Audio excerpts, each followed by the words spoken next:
আপনি কি ভবিষ্যৎ নিয়ে চিন্তিত? তাহলে ভিডিওটা শেষ পর্যন্ত একটু দেখুন। তাহলে আজকের পর ভবিষ্যৎ নিয়ে আর চিন্তা থাকবে না।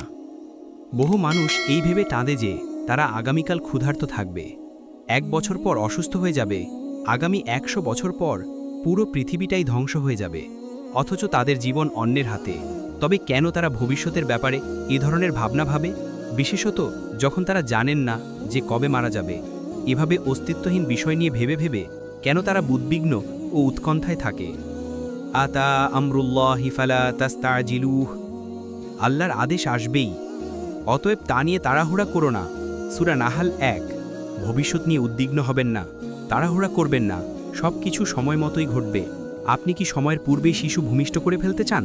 ফল পাকার পূর্বেই কি আপনি তা ছিঁড়ে ফেলতে চান? আগামীকাল এক অস্তিত্বহীন বিষয়, যা এখনও অস্তিত্বেই আসেনি, যার না কোনো মজা আছে, না কোনো রং আছে।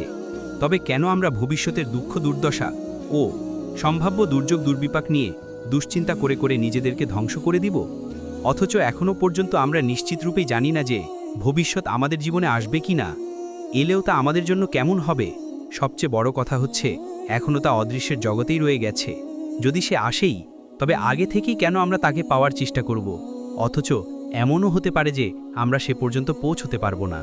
ভবিষ্যতের ব্যাপারে মানসিকভাবে লড়াই করা, গায়েবের কিতাব খুলে তাতে সম্ভাব্য পেরেশানির কথা ভেবে ভেবে হায় হায় করা শরীয়তের দৃষ্টিতে অপছন্দনীয়।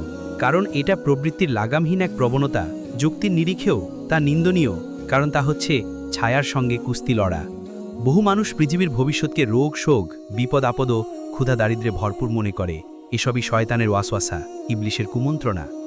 আশ-শাইতানু ইয়াইদুকুমুল ফাকরা ওয়া ইয়া'মুরুকুম বিল ফাহশা ওয়াল্লাহু ইয়াইদুকুম মাগফিরাতাম মিনহু ওয়া ফাদলা। শয়তান তোমাদেরকে অভাব অনটনের ভয় দেখায় এবং অশ্লীলতার আদেশ করে, পক্ষান্তরে আল্লাহ তোমাদেরকে নিজের পক্ষ থেকে ক্ষমা ও অধিক অনুগ্রহের ওয়াদা করেন। আগামীকে আসতে দিন। আগামীর খবরাখবর ও হামলা আক্রমণের ব্যাপারে অনুসন্ধান করবেন না। আজকে থেকেই বা আপনার অবসর কোথায়? বড় আশ্চর্যের বিষয়, মানুষ কালকের ভাবনাকে আজই নগদ নিয়ে নিচ্ছে। তা পরিশোধ করবে কবে? সেই দিন, যেই দিনে সূর্য এখনও ওঠেনি। অতএব দীর্ঘ আশা থেকে বিরত থাকুন। ভিডিওটি ভালো লাগলে আপনাদের সেই সমস্ত বন্ধুদের সাথে শেয়ার করুন যারা ভবিষ্যৎ নিয়ে চিন্তিত।